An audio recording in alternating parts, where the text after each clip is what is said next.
Now you can, but we have to do something else before we get started. We have to.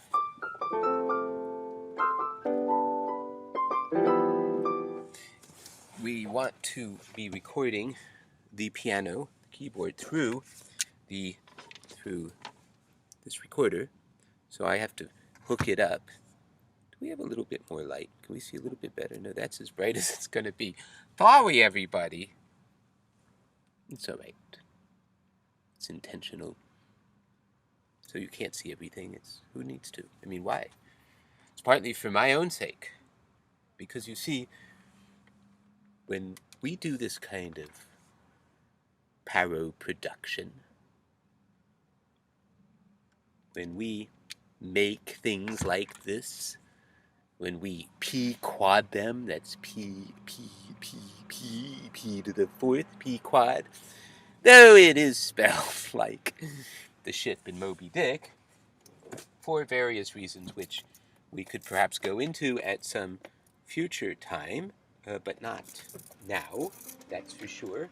We've got to hook this baby up. You can see here. See the.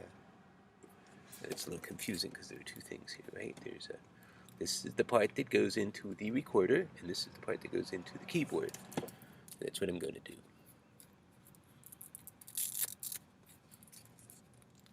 See, I find it good for me to not see my eyes. Eventually, I'm just not going to pay any attention to the screen. Because, okay, well, it's not that's not entirely true. My attention will become peripheral, will be definitely peripheral and secondary. It will not be in any way, it won't come to the fore as something I need to be doing, looking in the mirror to see. I mean, it is like a mirror, it is. Plug this in, plug the keyboard in. Was I using the batteries the whole time? Okay, good. Okay, so now we need to plug this into here. I'd like to put the earplugs in.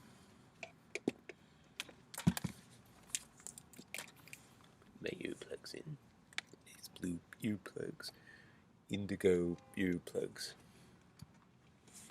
Okay, so you gotta turn this on. And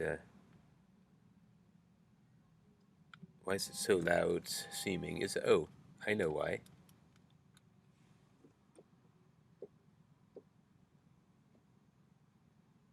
Okay. Okay, so here we go. I'm going to turn this on. Okay, so now, whatever happens on the keyboard, we will hear, and it's synchronous. Oh, that's too loud. I know, because I put this up. Oh, I need a flashlight. Let's see what I'm doing here. I could use this weirder one. This one I kind of like because it goes into my mouth.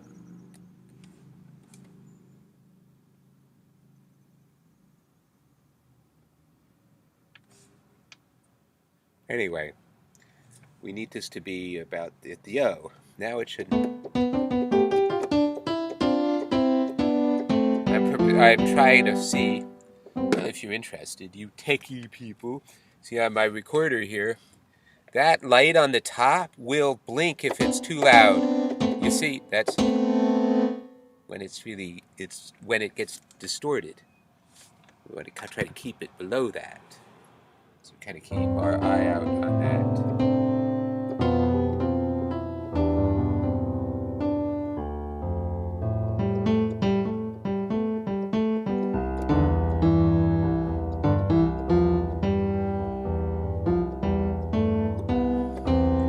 So you might be wondering when the hell I'm going to get that thing out of the way. That thing right there. That. I think it's time. Don't you? Let's get it out of here. Hello.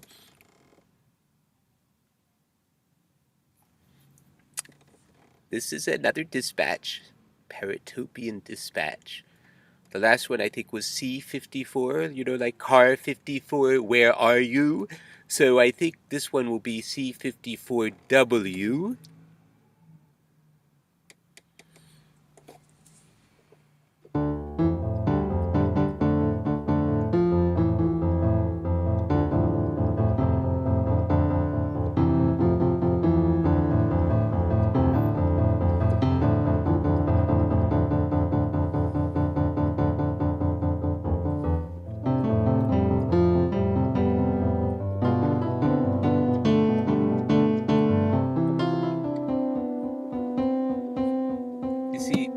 this doesn't work as well. I know. I've got to get through my head that this setup is not as good with the FaceTime camera.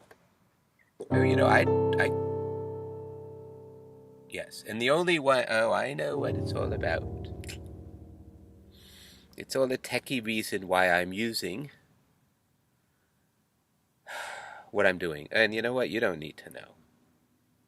Just take my word for it.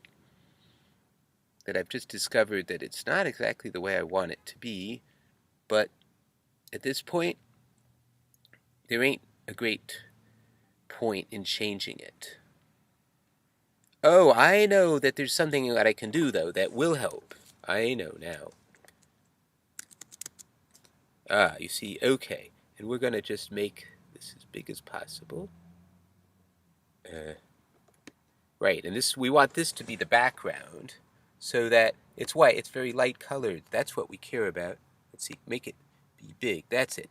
That's the background. Now we're going to go back to this. There we go. Okay, that's giving more light. Just turned on the metronome. Will you stop it? I do that with some frequency. Okay.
Muzak. M-U-S-E-Z-A-K. Acronymized as MZ or MZ. MZ. Muzak.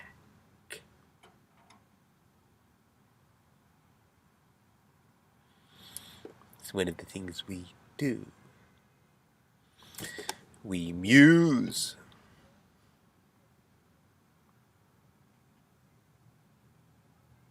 We seek the muse, the inspiration.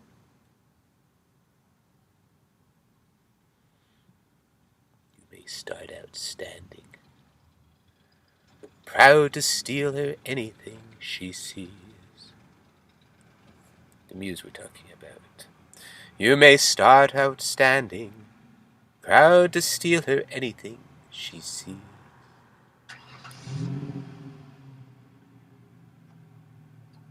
But you will wind up peeking through a keyhole down upon your knees. She never stumbles. She's got no place to fall.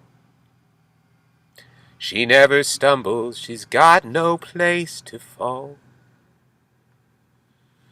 She's nobody's child. The law can't touch her at all.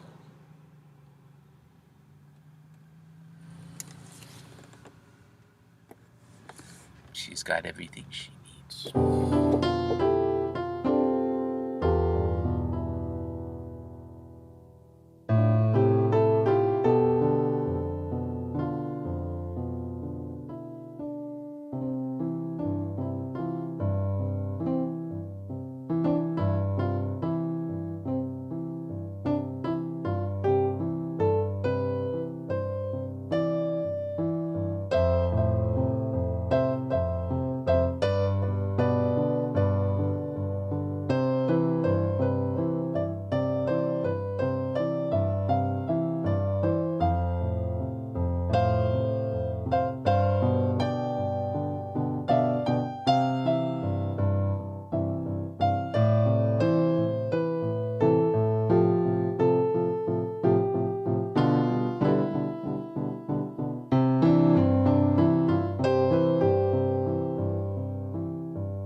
So I wonder how Fox News is covering this thing that's going on in Ferguson, Missouri.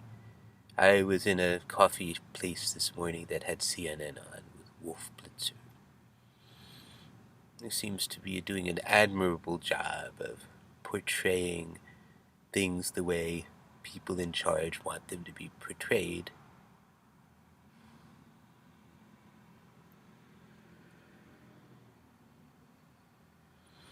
As opposed to the people who are behind the scenes, who don't really care how the world is portrayed, just as long as it's not clear to people what the people running things are actually doing, how they're doing it, who they're doing it to, what their mechanisms are. Because if we were to discover those things,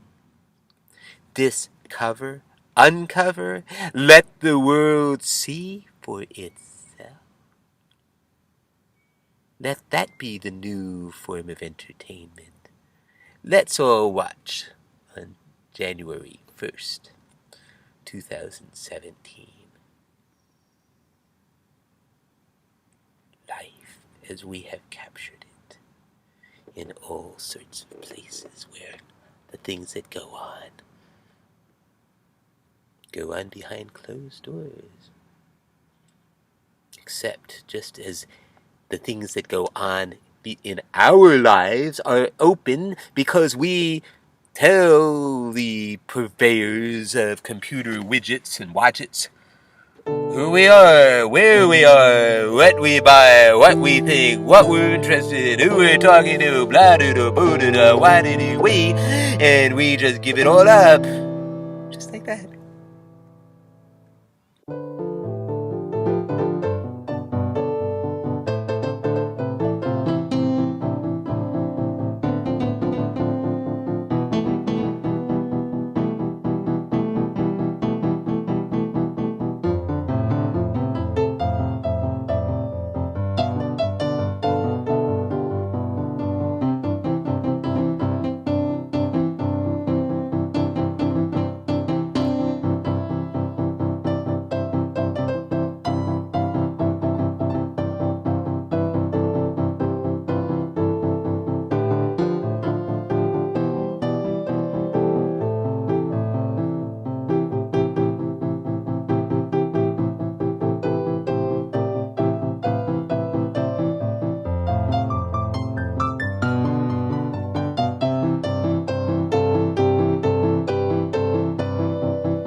Well, you see, the problem is that we have a little bit of a failure to communicate. That was before old Blue Eyes got one of his blue eyes shot out. Ha!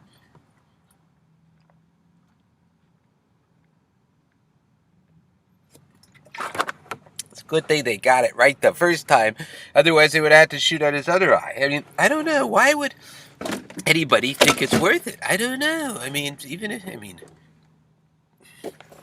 I guess if you have the opportunity to play Cool Hand Luke, you gotta be ready to give up one of your eyes. It's just one of those things, you know?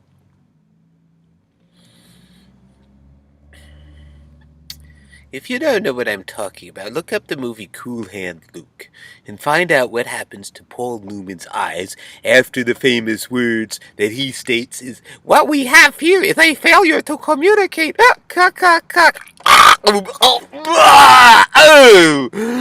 There goes one of the blue eyes. I'm glad I have another one. I still am wondering how much they had to pay that guy to do that. I don't know.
Hey, have you ever tried to dance to Tchaikovsky's Violin Concerto?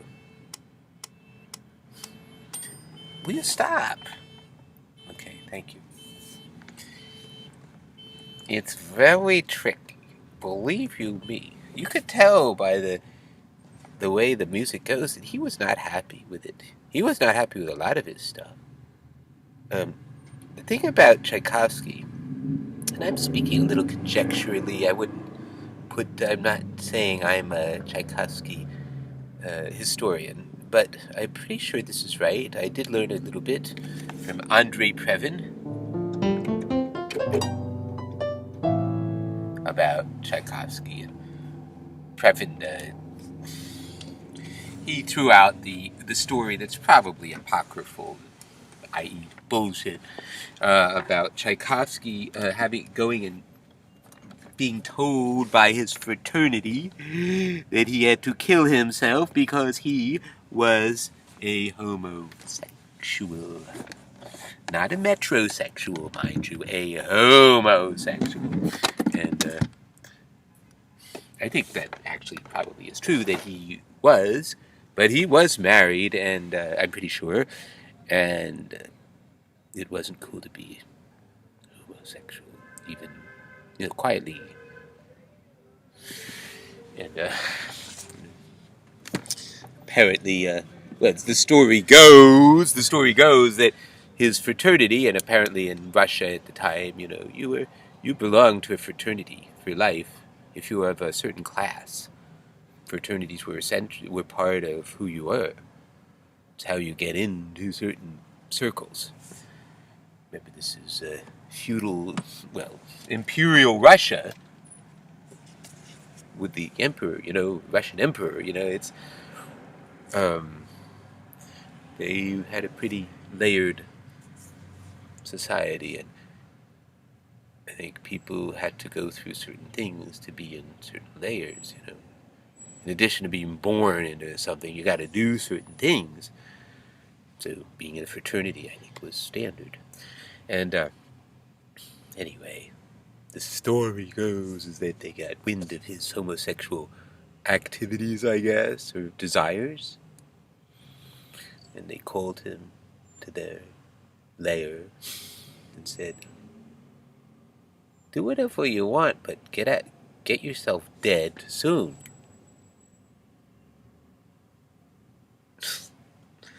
Or what? I don't know. I don't know. I have a feeling it was just the way he stated it was pretty clear that it wasn't. He didn't believe that it was, authoritatively sourced here. It's kind of fun to, think of. Well, he wrote music. Tchaikovsky wrote music that was very emotion engaging, gets your emotions going. Passionate. The Pathétique Symphony, which doesn't mean pathetic, it means full of feeling.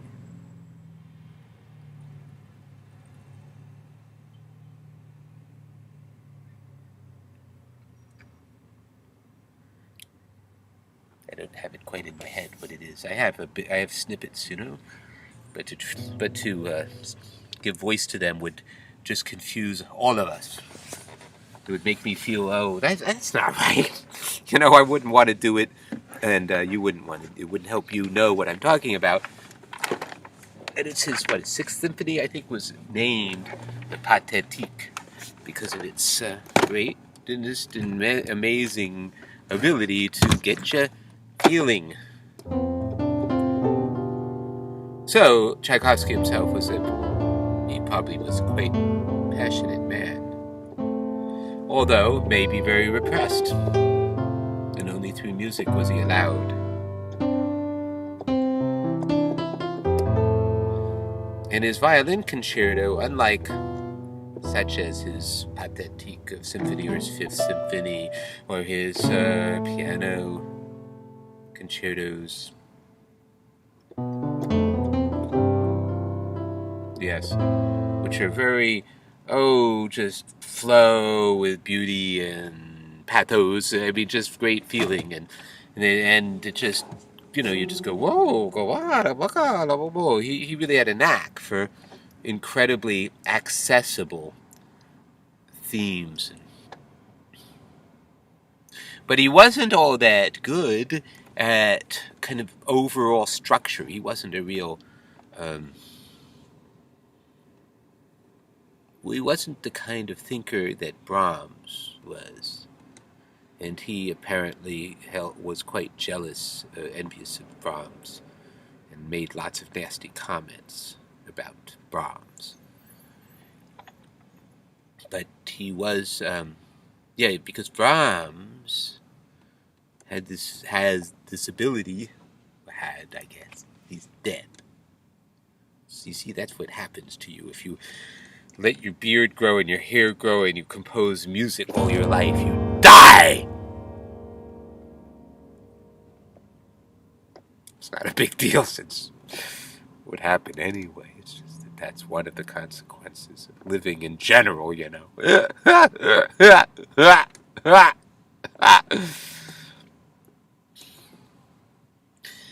But Brahms had this ability to build, like structures of sound. Build on top of it. Da da da da da da da da da da da bum bum bum bum bum bum. Which I know doesn't in any way give you any sense of the structure. It's just, that's what, is that from his second or fourth symphony? Those are the two that I find the most engaging of his symphonies.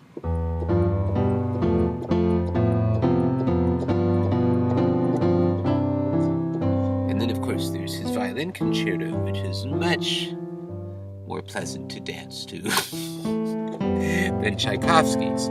Which is not to say I would rather dance. Well, yes, I would, because it's easier. Tchaikovsky's violin concerto is just full of... You could tell he hated it. He just couldn't make up his mind what he wanted. He kept changing. And for somebody like me who just does that all the time anyway, it's not a sign that I hate what I'm doing. I just kind of move on from one thing to the next really quickly. But that wasn't Tchaikovsky in general. He was a brilliant, built. He didn't have the structure, the overarching kind of structures that Brahms did, but he put together these symphonies and concerti and so on that were very well structured. Maybe not so fancily, not sophisticatedly, I guess, as Brahms. But I think Brahms was like much more mathematical. He whether he thought in terms of math or not, he was more like a clockwork, able to put his musical thoughts into a clockwork kind of structure. Whereas I think Tchaikovsky was just brilliant at taking the tunes in his head and orchestrating them and having them come out sounding wonderful, and he could put it together in a very reasonable way. It's not as if he didn't understand structure or anything. You could see it in the his violin concerto that I don't know if he's reaching. He's a little sick of his facilness, I think. It's like, oh, people love the stuff that I just throw out. What about the stuff that I really work hard on? Nobody likes that stuff. They just like the easy stuff. And I think he decided, I'm going to do this violin concerto. I'm going to do it my way. And then he couldn't figure out what he wanted. So he put things together, and of course it's Tchaikovsky, so it sounds amazing. Every moment you're in is amazing. It's just that you're doing something, all of a sudden, we're doing something else now. We're doing something else now. We're doing something else now. It's actually very good exercise for improvisational choreography. Something I engage in quite a bit.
could just get off of the LA freeway without getting killed or caught.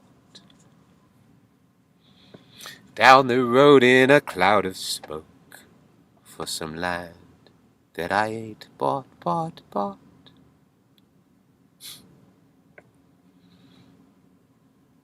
Say goodbye to the landlords for me, man. Single landlord, I think. Sons of bitches always bore me. Throw out those LA papers. Hold a box of vanilla wafers. Adios to all this concrete. Gonna get me some dirt road back street. If I can just get off of that LA freeway without getting killed or caught. Down the road in a cloud of smoke for some land that I ain't bought. Mm-hmm.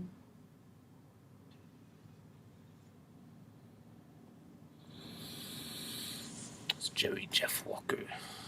Who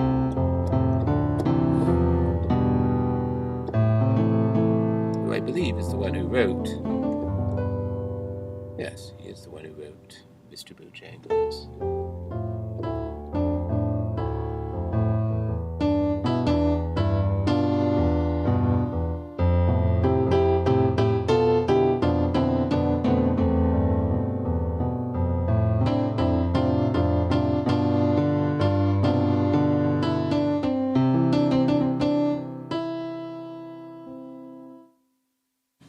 I could be a Mr. Bojangles, except I don't drink.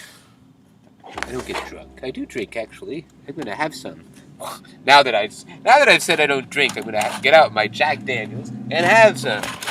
But I drink very little, actually, at a time. No, this is this is port. I got the wrong thing. That's all right. I'll have some port. It's another thing to drink very slowly.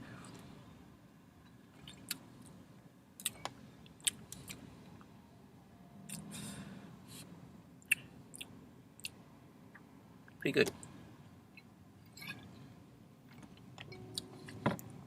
I just take enough to coat, my mouth. But I have to say, I like the Jack Daniels a lot better. Well, the port is sweet. Jack Daniels is not sweet. Well, come on, where are you, Jackie baby? Where are you? I'm gonna die without you. I thought you said you're not an alcoholic. I'm not. I'm just kidding.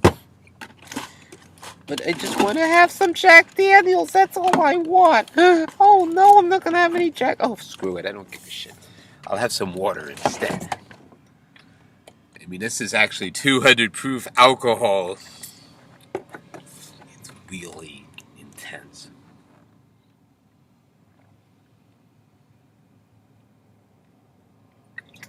Whoa!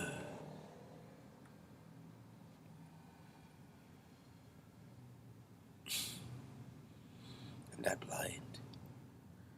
But then it can't be 200 proof alcohol. This says what? It says for water only. Ew. Oh, no wonder that kick seemed a little artificial.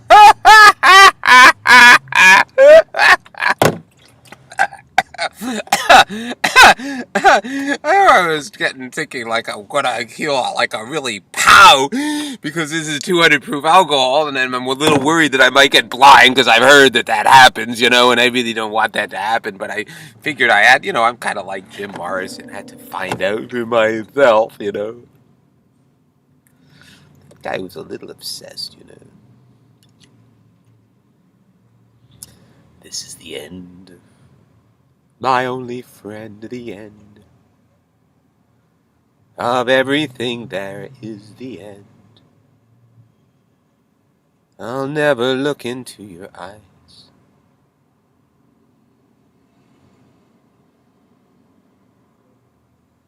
Again. Can you picture what will be? Excuse me. So limitless.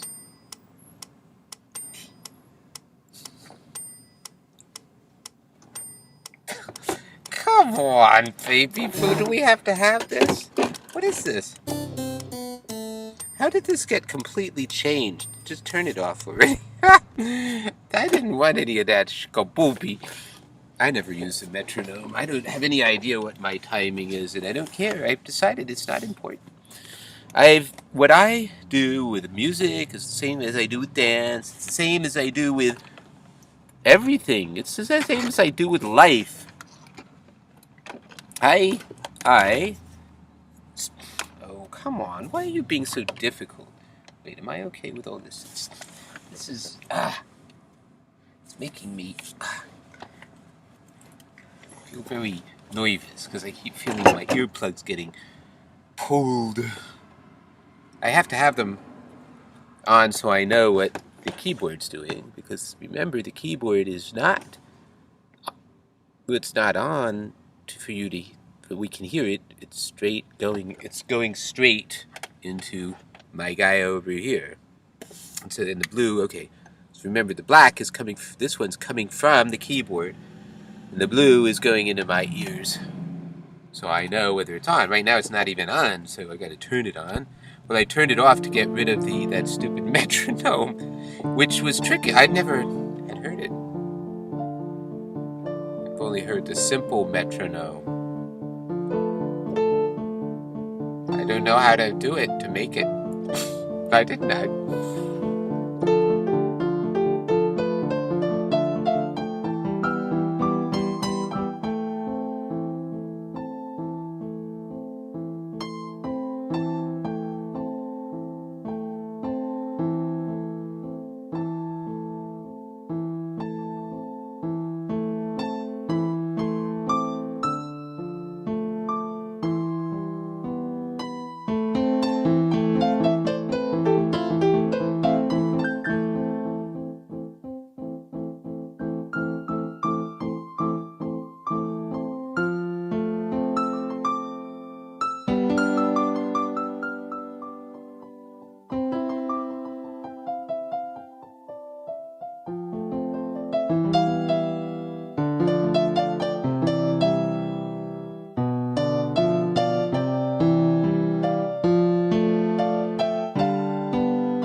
music.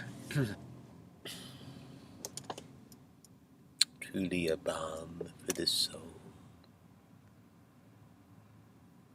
When I was younger, I wanted to just be able to play. Not necessarily to play in a band. To be able to play specific songs. I just wanted to play. To be able to sit down and feel the joy of just making some music, whether anybody else likes it or not. Whether I like it, they make music that I like. It's nice. Even if it doesn't sound so good, I'm making music. That's what I wanted to do, and I wanted it to seem effortless, like people that I knew who just had that talent, just play, just naturally.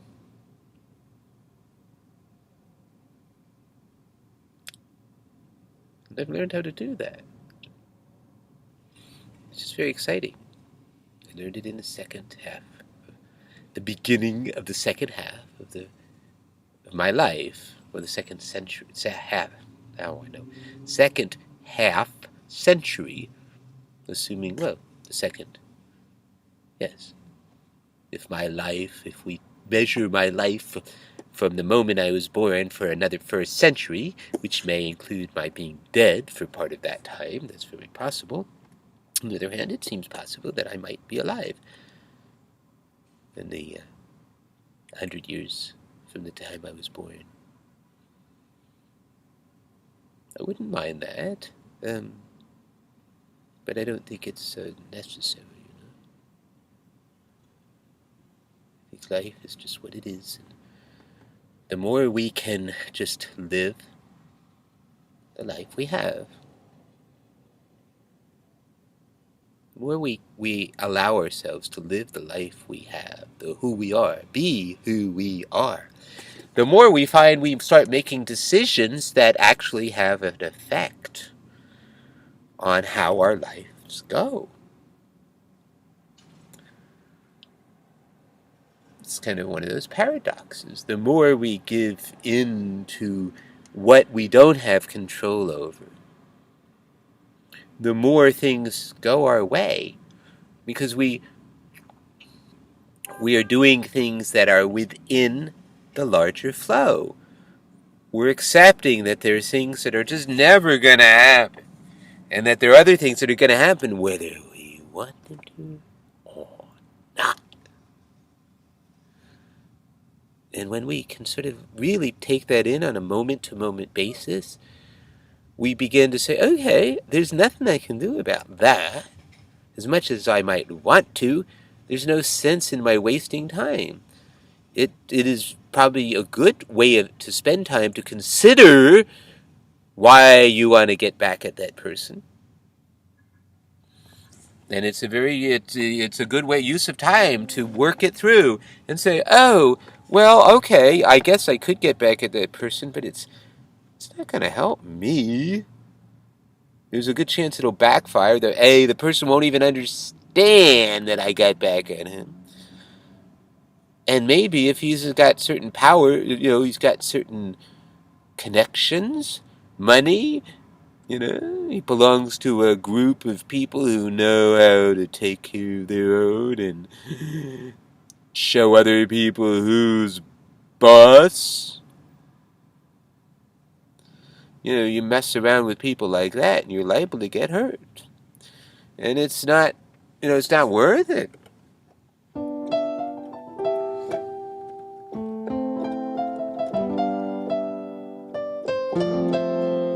I'm talking to myself right now. I'm talking to you.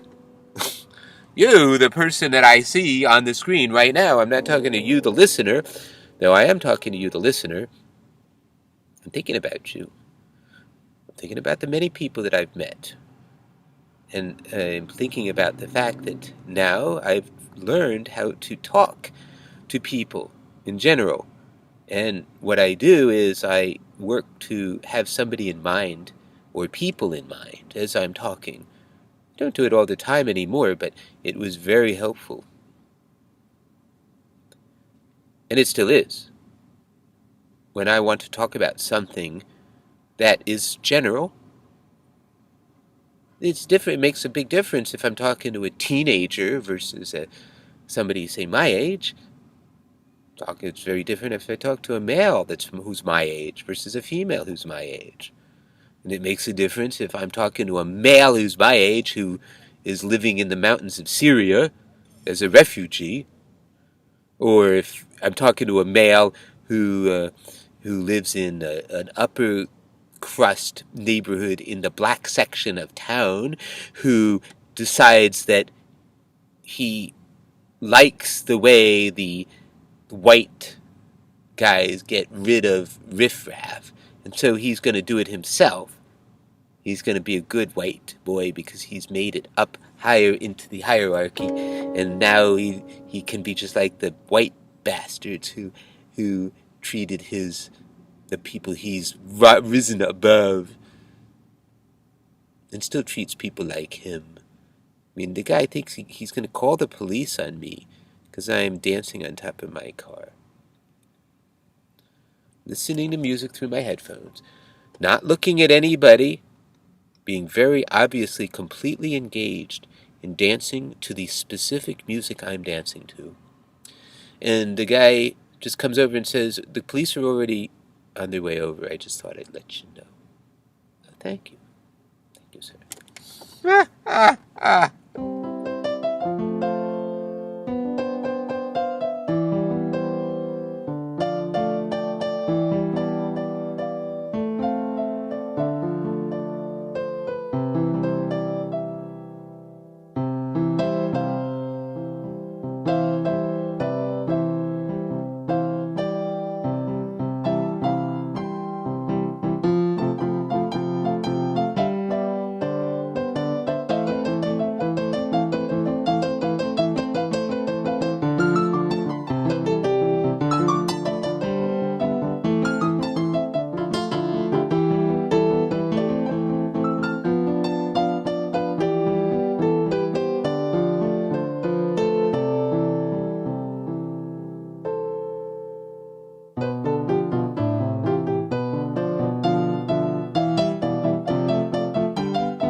Okay, well, the thing is, it's all about dancing. I have been threatened, well, twice yesterday, and then once today. Well, once just threatened with the police.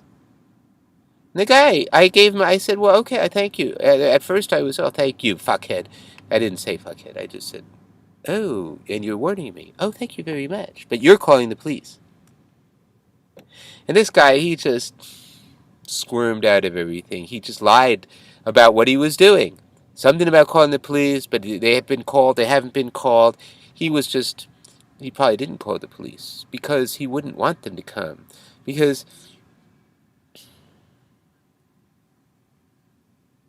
this is a racist town. It really is. And, maybe there are the Uncle Tom type of black people who think that the law is on their side. And if they're, upper crust enough, and they act white enough, and, there are black cops too, obviously, plenty of black cops.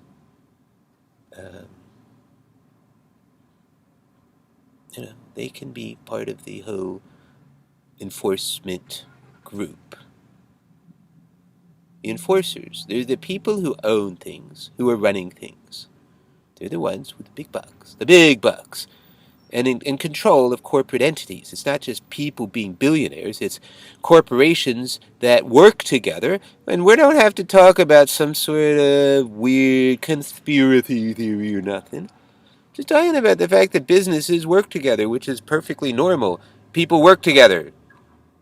So if you got, you got gigundo companies, Exxon Mobil, and you got Rupert Murdoch's empire, and you've got oil. Well, we're already in a oil thing. You got the fact that there are only two big investment firms left: Goldman Sachs and Morgan Stanley. There are only two. Only two. Sure, there are little guys. Only two big guys left. That has an effect. It's an effect. But anyway, those guys are working with, they're powerful in the whole banking industry. Of course, is Morgan Stanley and Goldman Sachs more powerful than J.P. Morgan Bank? Put together with various other banks of the world? The banking industry is made up of a rather limited number of extraordinarily wealthy people, and then even more extraordinarily wealthy corporate entities. We have to remember that. We're not just talking about people with their individual wealth. We're talking about the fact that these same people are in control of so much more. So much more. They're the ones deciding that we should have endless war, and we should not worry about destroying our environment. That's it. That covers it, right? It's sort of like the two hot button issues in American politics. They're really important things that we've got to deal with right now. And since we can't ever come to agreement on such things, it means they're good guys.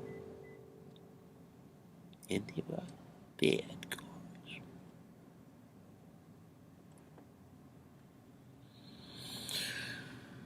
Which is good. Because we could tell you that if you want to be with us, the good guys, the good guys, and you go along with us, and you make sure that we're elected. You go along and say yes. It's not a real choice when the Democrat and the Republican, are both only there by dint of winning the money game. The combination of money and personality. Some people are just better politicians than others, so that's part of how a person like Obama is just a better politician than Mitt Romney. My God, Mitt Romney was an idiot, and John McCain. They're idiots. It's too bad. I used to think, it's almost time to stop. That's right. Our dispatches are 1 hour long, and I have 15 seconds left. So I'll tell you I'm Marcel. Sometimes my brother, I'm sorry. Brether. That's it. Bye.